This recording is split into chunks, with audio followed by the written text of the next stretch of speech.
Hello mga kababayan, kumusta kayo dyan? Sana okay lang kayo. Nag-email kasi sa akin yung Honda, yung list manager nila. At ang sabi dun sa email is list upgrade ng 2026 Honda CR-V EXL Hybrid. Tara, pag-usapan natin.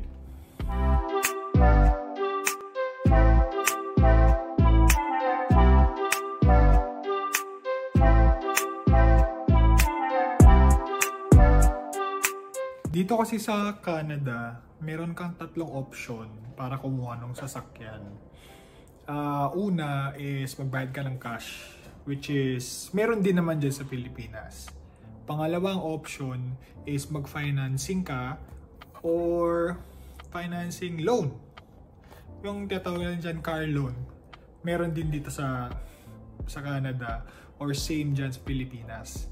Kaso, yung pangatlong option, wala dyan sa Pilipinas. Ang tawag nila doon is lease payment.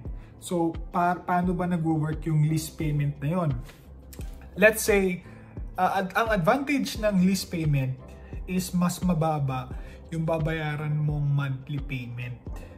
Let's say, kung nag-financing ka, ang per month no sasakyan 1,000 or 800. Pag nag-lease payment ka, siguro mga 400, 500, almost kalahati nung sasakyan. Okay. Doon sa term na lease is, kunwari nag-lease ka ng 5 years. Okay, 5 years nag-lease ka. After 5 years, merong tinatawag na residual value. Ibig sabihin, yun yung value ng sasakyan na ginawa nila o in-estimate nila after 5 years mo mag-lease. Ngayon, anong mangyayari doon after ng lease ko? Meron kang option. Pwedeng mag-lease ka ulit, or pwede mong ibalik na lang, or pwede mong i-convert sa financing. So tatlo yung option na pwede mong gawin pag nag-lease ka. Ngayon, sa case namin ni Leslie, pagdating namin wala kaming credit history. Okay, may dala kaming pera, pero ika-cash namin yung sasakyan, dinawalan kami ng majority ng pera namin. Ibibili namin ng sasakyan. So, hindi practical. So, doon kami napunta sa lease na tinatawag. So, yung lease kasi dito sa Canada, guys, nagdidepende yan sa status mo. Kung permanent resident ka or citizen ka, pwede mong i-max out yung lease payments mo ng 7 years to 8 years. Katulad nung pinsan ni Leslie, naka-lease siya for 7-8 years. Pero pag temporary resident ka, like student, open work permit, kung ano ang validity ng permit mo, times 2 lang yung ibibigay sa'yo na lease term.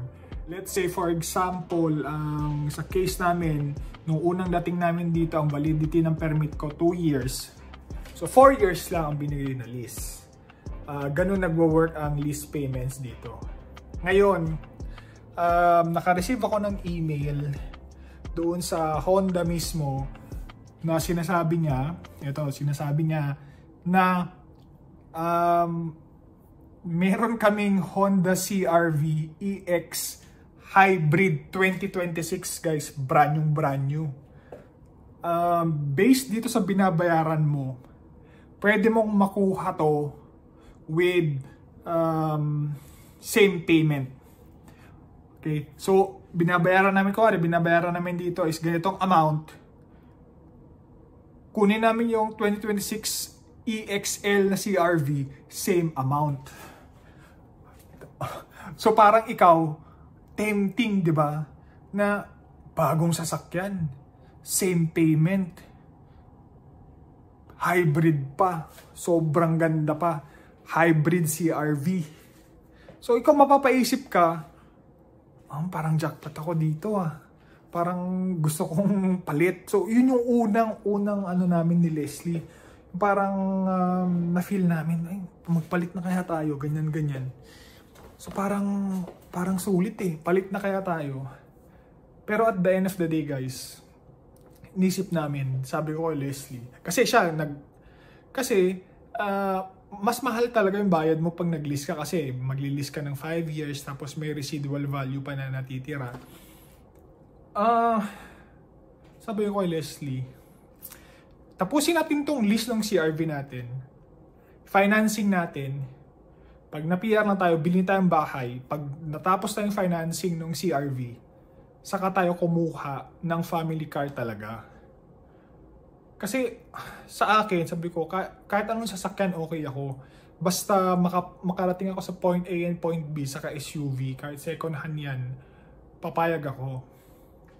Saka hindi kasi asset yung sasakyan. Need siya, oo, pero hindi siya depreciating asset siya. Sabi ko hindi, kaya sabi ko honestly, wag na natin kunin. Kasi kami talagang, uy, ganda. Tara kunin namin. Ganun yung unang namin yung reaction namin, di ba?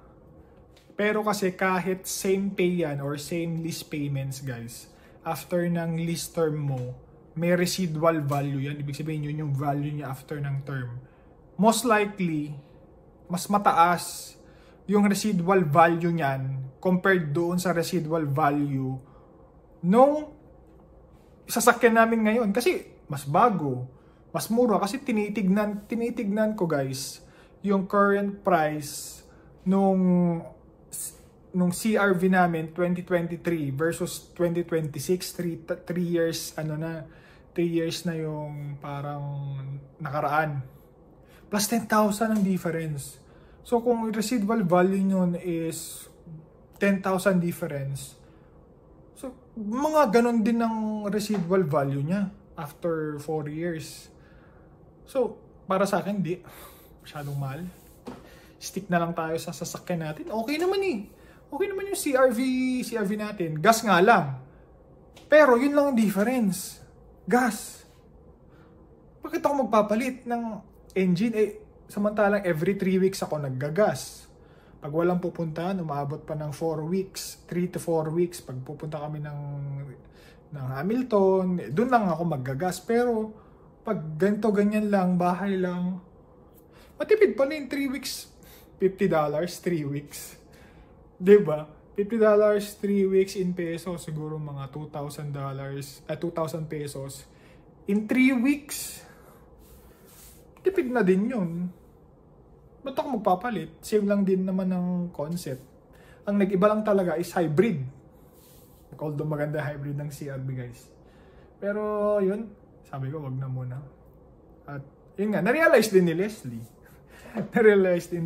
Na hindi practical yung ganong galawan. So stick tayo sa CRV, guys. Final na. Stick tayo sa CRV. Tapusin natin yung lease term hanggang next year. Tapos financing tayo. Tapos pag na-PR na tayo, guys, bili tayo ng bahay. Tapos sabay, pag nabayaran na yung unang sasakyan natin, saka tayo kukuha ng bagong sasakyan. Yun ang tingin kong practical move. At nag-agree si Leslie dyan. So yun lang, guys. Binalita ko lang na may nag-email na ganito.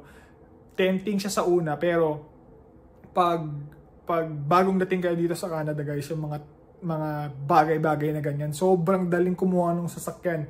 Basta may work ka, sobrang bilis. The next day, ma-approve ka na. Kaya iwas-iwasan mo yung mga ganyang tentasyon. Hindi tayo papatol dyan. So, yun lang. Ma-advise ko sa inyo sa mga bagong dating dito sa Canada. Peace.